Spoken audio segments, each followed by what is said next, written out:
The moment we launched this game, I honestly thought it was just going to be another creepy little indie horror. You know the type: bad graphics, awkward sound effects, a couple of cheap jump scares you can predict a mile away. I was even joking around before we clicked start, saying, "All right, guys, let's see how fast this one makes me scream."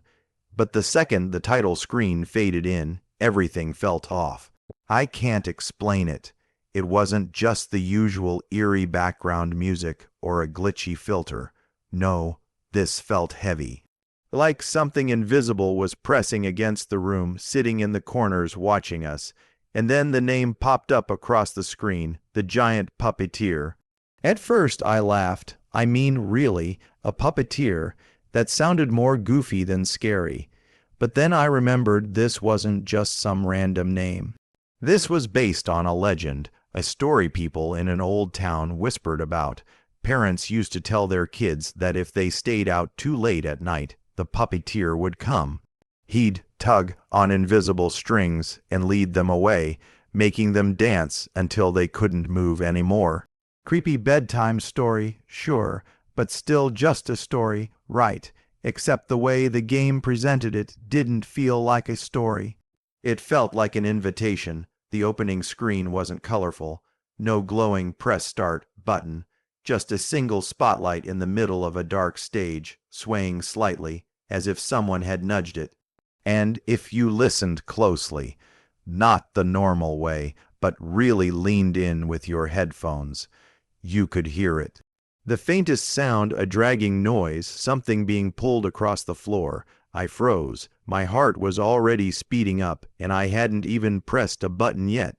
I looked over at my friend and said, "Tell me you hear that too," and he nodded without saying a word. That's when it hit me. This wasn't going to be a funny, throwaway horror game. This was different. This was the kind of game that gets under your skin before you even start playing. And trust me, you'll want to see what happens when we finally meet him, because the nightmare, it didn't stay inside the game. The screen faded to black, and when it cleared, we were standing in the middle of a town. At first glance, it didn't look destroyed or ruined like you'd expect from a horror game. No blood on the walls, no broken cars, no bodies lying around. It looked defrozen. The streets were empty. The air was completely still. Not even a single NPC wandering around. It was like someone had pressed pause on life itself. Houses stood perfectly in line, their windows wide open, curtains gently swaying like someone had just left them. And that's what made it so much worse, because if something's messy, you think, okay, something bad happened here. But when everything looks untouched, clean, and quiet, that's when your brain starts screaming at you. Where is everyone? The silence wasn't total, though. That's the part that messed with me. Every now and then, you'd hear a faint creak, a door slowly opening by itself, or the metallic squeak of a swing set moving back and forth in the wind. But the problem was there was no wind. The trees were still. The grass didn't move. Only those objects, the doors, the swings, the shutters, like something unseen was nudging them on purpose. I was already uneasy, but then I noticed something strange on the ground. At first, I thought it was just cracks in the street, but when I moved closer, the light from the flickering lamp above caught it. Strings, thin, silvery strings stretched across the road, tangled around lamp posts and fences, dangling from rooftops like spider webs. They glinted faintly every time the light flickered. I froze, leaned closer to the screen, and whispered, "Are those strings?" My friend squinted too, then leaned back in his chair like, "Nope, nope, I don't like this." The camera shifted slightly, and that's when I realized these weren't random details in the background. They weren't just set design, they were connected. Every single one of those strings stretched outward into the foggy distance, as if they were leading somewhere or back to someone. My stomach sank. I had this overwhelming feeling that we weren't just in the town. We were inside a puppet show. Every house, every light, every single object, it wasn't random. It was being controlled. We stood there for a second, completely still, controllers in hand, debating if we should keep going. But curiosity always wins, right? I mean, we didn't come here to not find out what was at the other end of those strings. So we followed them, slowly, carefully, step by step down that empty road, with nothing but the flicker of the lamps above, and the faint sound of our own footsteps echoing through the silence. And then it happened, from somewhere deep in the fog, a sound, tap. We froze, another one, tap, tap. It wasn't footsteps. It was sharper, like wood knocking against stone, slow, deliberate, getting closer. I looked at my friend and whispered, "Please tell me that's part of the ambience." He shook his head. His eyes were wide, his knuckles white around the controller. The sound kept coming, tap, tap, tap. And then the strings in front of us trembled, not from the wind, not from us moving. They were pulled. Something was on the other end. It started soft, almost like the sound was testing us. Tappy, tap, that sharp knock of wood against stone. At first, I thought maybe it was coming from the environment, like an old shutter slamming loose somewhere in the fog. But then it grew louder, closer, too steady to be random, too deliberate to be background noise. I held my breath without even realizing it. My thumb hovered over the joystick, but I couldn't move. Neither of us could. We just stared at the screen, frozen, waiting for whatever was making that sound to finally show itself. And then, out of the fog, a shape emerged. At first, I thought it was a tree swaying because it was so tall and jagged. But no, it was moving, slowly, step by step. The shadow pulled itself into view, and the moment the light hit it, my entire body locked up. The giant puppeteer, he wasn't a cutscene, he wasn't a background detail, he was there. Towering over the rooftops, his body stretched too long, too thin, as if someone had carved a human shape out of wood and then forced it to keep growing. His limbs dangled loosely, but not uselessly. Each hand gripped a bundle of strings that scraped and snapped across the cobblestones as he walked.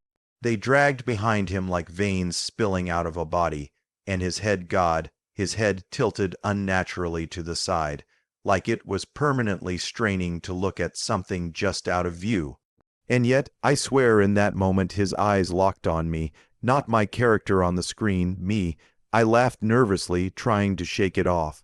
Okay, cool design, very creepy. Good job, game devs. But deep down, I wasn't laughing. My hands had gone ice cold. My heartbeat was thumping so hard I could hear it in my ears. It didn't feel like I was playing a game anymore. It felt like I had just been noticed. And then he moved. Not toward us, not in a jump scare, but with one slow, deliberate motion, he tugged the strings. The buildings around us groaned. Doors slammed shut, shutters clapped against windows, lampposts bent slightly under the pull. It was like the whole town itself was connected to him. Like everything was his puppet. The sound was unbearable wood cracking, nails straining, bricks scraping against each other. My friend whispered, "He's not just in the background, he's controlling the map." That realization hit me like a punch to the chest. This wasn't a boss we were going to fight. This wasn't an enemy you could shoot or run from. He was literally holding the environment in his hands. I gripped the controller tighter, my palms sweating. Okay, we just move forward, just keep going. But as we took a step, his head twitched again. Just a little, almost like he was following us. The silence between taps stretched long, too long, until tap. Another step, louder this time. The fog swirled, the strings tightened, and I couldn't shake the feeling that if he pulled just a little harder, he could crush the entire town in his fist. And that's when it hit me. He didn't want the town, he wanted us. The moment I realized he wanted us, the entire screen shifted. No warning, no transition, just this gut-wrenching snap like the game had ripped itself apart. The streets we had just walked down twisted violently, folding inward like paper crumpling in a fist. I gripped the controller so hard my hands hurt. Run, run, run. I yelled, even though it wasn't like my friend didn't already know. We bolted down the only path that hadn't been swallowed by the collapsing town, and that's when I understood how the puppeteer played. He didn't chase you like a monster. He built the chase. Every step we took, he was pulling strings, bending the map, closing off exits. It wasn't us running away from him, it was him guiding us. Like rats in a maze he'd already drawn, the ground shook as wooden beams snapped overhead. Lampposts bent at impossible angles, blocking alleys, forcing us into tighter and tighter streets. Every door we tried was slammed shut, yanked closed by those same silvery strings. Windows shattered inward, glass spraying the floor, but none of them led anywhere. It was like the whole town was alive, and it hated us. Behind us, his strings dragged across the cobblestone with this awful snapping sound, like whips cracking. You'd hear them snag, pull tight, and then snap as something broke in the distance, and every time they did, the map changed again. I was half laughing, half screaming at this point, "Nope, nope, nope, we're done. This is actually unfair." But even while I joked, my chest felt like it was being squeezed. The game was closing in. We turned a corner, desperate for escape, and that's when we saw it, a figure, standing perfectly still in the middle of the street. It wasn't him. It was a puppet, not tiny, not cute. Human-sized, its wooden frame gleamed under the flickering light. Its head was tilted unnaturally far, mouth sewn shut with thick black thread.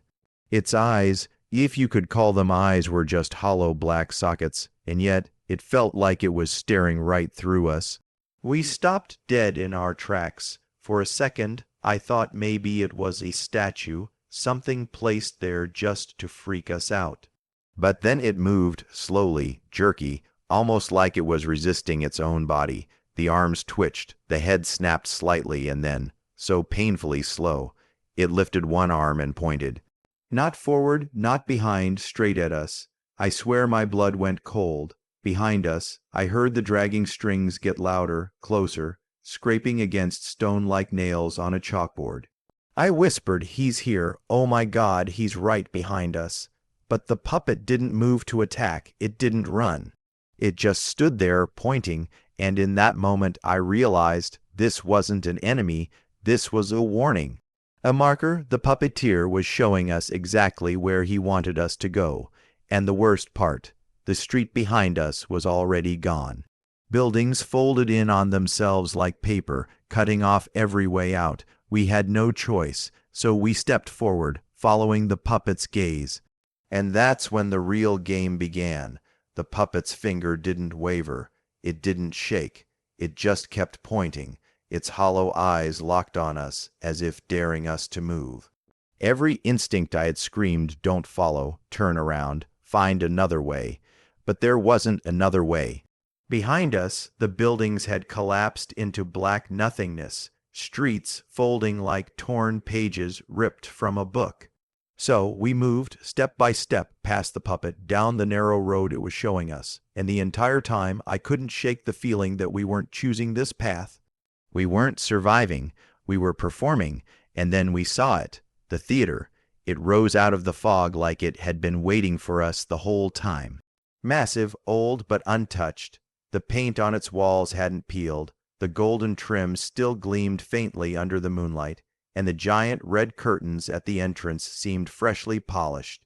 The rest of the town looked like it had been abandoned for centuries, but this place was alive. I actually laughed nervously when I saw it. Of course it's a theater. Of course the giant creepy puppeteer has his own theater. But I wasn't really joking.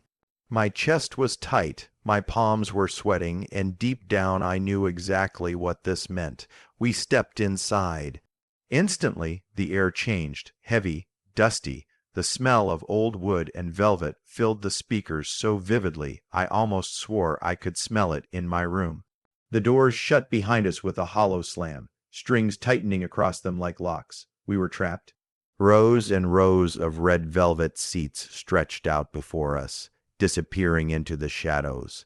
The only light came from a single spotlight shining down on the stage. The wooden boards gleamed faintly, like they'd been polished just for us. And that's when it hit me. This wasn't a town we were exploring. This wasn't an open world horror. The entire time, from the moment we started, we were being led here. Every street, every turn, every puppet. It had all been part of his script. I whispered, "This isn't his world, it's his stage." And then they appeared. At first, I thought the seats were empty, but one by one, figures emerged from the darkness. Puppets. Dozens of them. Their button eyes glinting faintly under the dim light. Wooden heads snapping in unnatural, jerky motions as they all turned, in perfect sync, to look directly at us. My stomach dropped. I wanted to pause the game, to take my hands off the controller, but I couldn't. I was frozen. The silence was unbearable. No music, no creaking, just hundreds of eyes watching, waiting. And then from above, something shifted, a faint creak, a whisper of tension in the air, the strings.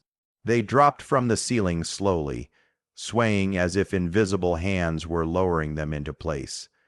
Thin, silvery threads, dozens of them, dangling over the stage. At first, they hovered harmlessly above, but then one of them lowered just a little too far, brushed against my character's arm. And it stuck. The thread clung like it was alive, tightening instantly, wrapping around my character's wrist. I yanked the joystick, trying to break free, but the screen glitched, the controls locked. My friend shouted, "It's pulling you up. It's pulling you up." And that's when I realized what was happening. We weren't the audience. We were the next performance. The moment that string wrapped around my arm, everything inside me screamed to shut the game off, but I couldn't. The controls were frozen, the screen flickered with static, and all I could do was watch as the thread tightened, digging deeper into my character's wrist. The camera tilted up slowly, painfully, as more strings descended from the ceiling. One by one, they latched onto me, arms, legs, torso, until my entire body was tangled, suspended like a broken marionette. The puppets in the seats leaned forward, their wooden jaws creaking, heads snapping at strange angles, eyes glowing faintly. They weren't just watching anymore, they were waiting, and then the stage shook. The spotlight shifted, dimmed, and finally revealed him. The giant puppeteer stepped into the light. Up close, he was worse than I imagined. His wooden frame groaned with every movement, splinters snapping off and falling like dust. His head was cocked so far to the side I swore it should have broken off. Strings stretched from his hands, his shoulders, even his mouth, each one pulsing faintly like veins carrying something alive. He reached up slowly, one massive hand wrapping around the bundle of strings holding me up, and then he pulled. I could feel it. Not in the game, in me. My chest tightened like someone had wrapped their hand around my ribs and started squeezing. My friend shouted, "Pause it, quit out, get out." But the pause menu wouldn't open. Every button we pressed just made the strings tighter. The theater roared with silence. No music, no sound effects, just the creak of strings and the sharp crack of wood under pressure. My character's legs kicked helplessly, dangling in the air, and my heart was racing so hard I thought it might burst. And then it happened. The lights in my room flickered. For half a second, everything went black. Monitor, lamp, even the little LED strip on my desk. I nearly dropped the controller, and when the lights snapped back on, the game was still running. The puppeteer was still there. Only now his head wasn't tilted toward my character anymore. It was tilted toward me. I lost it. Ripped the headphones off, yanked the plug out of the wall, sat there in dead silence, just staring at the blank screen. My hands were shaking so bad I almost dropped the controller. My friend wouldn't even look at me. He just kept repeating, "Nope, nope, nope." We sat there for what felt like forever, neither of us saying a word, just listening to the silence of the room, waiting for something else to happen. It didn't, at least not yet. I don't know if it was a coincidence, some weird glitch in the power, or if the puppeteer really reached through that screen for us. But one thing's for sure, I am never opening that game at night again. Unless, of course, you guys dare me to.